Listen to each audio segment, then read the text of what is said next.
চারুর বাবা-মা যখন সূর্যের সঙ্গে দেখা করার জন্য বিদেশ থেকে রওনা দিয়েছিল, ঠিক তখনই যেন হঠাৎ করে দীপা এসে সূর্যের বাড়িতে এসে বলতে থাকে যে আসলে চারুর বাবা-মা একটি প্লেন দুর্ঘটনায় মারা গিয়েছে। তারপর আমরা দেখতে পারি যে যখন সেই অলি তাকে বলতে থাকে যে তুমি যেখানে যাও সেখানে গিয়ে শুধু আমাদের সবকিছুই নষ্ট করে দাও। তুমি ১ম এ আমাকে তো শেষ করে দিয়েছো।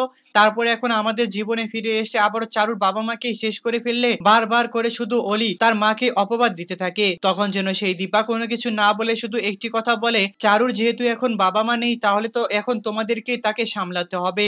এখন তুমিও তাদেরকে একটু ভালো করে সামলিয়ে রেখো। আমি এখান থেকে চলে যাই। তারপর আমরা অপরদিকে দেখতে পারি যে সূর্য এবং দীপা যখন একই অনুষ্ঠানের মধ্যে যায়, ঠিক তখনই যেন দীপা দেখতে পারে যে ডাক্তারবাবু তার নামের গলায় একটি আইডি কার্ড পড়েছে। সেটা দেখে বেশ অনেকটা দীপা রেগে যেন ওখান থেকে চলে যেতে থাকলে হঠাৎ করে সামনে গিয়ে সে জয়কে দেখতে পারে। সে জয়কে বলতে থাকে যে তুমি একটু ভালো করে কাজ করো, তোমার তো অনেকগুলো টাকার প্রয়োজন। তারপর যেন দীপা একটু এগোতে না এগোতেই সাক্ষ্যবাবুর সঙ্গে ধাক্কা খেয়ে পড়ে যেতে থাকলে সাক্ষ্যবাবু তাকে জড়িয়ে ধরে পড়ে যাওয়ার হাত থেকে রক্ষা করে নেয়। আর এটা দেখেই যেন সূর্য বেশ অনেকটাই রেগে যায়। হ্যাঁ বন্ধুরা, অনুরাগের ছোঁয়া ধারাবাহিক নাটকের আগামী পর্বগুলোতে আমরা ঠিক এমনটাই দেখতে পারবো। আর আপনারা যদি আমাদের চ্যানেলে নতুন হয়ে থাকেন তাহলে চ্যানেলটিকে অবশ্যই একটি সাবস্ক্রাইব করে দিবেন। আর আজকের এই এপিসোডটি আপনাদের কাছে কেমন লেগেছে তা অবশ্যই আমাদেরকে কমেন্ট করে জানাতে একদমই ভুলবেন না। ধন্যবাদ।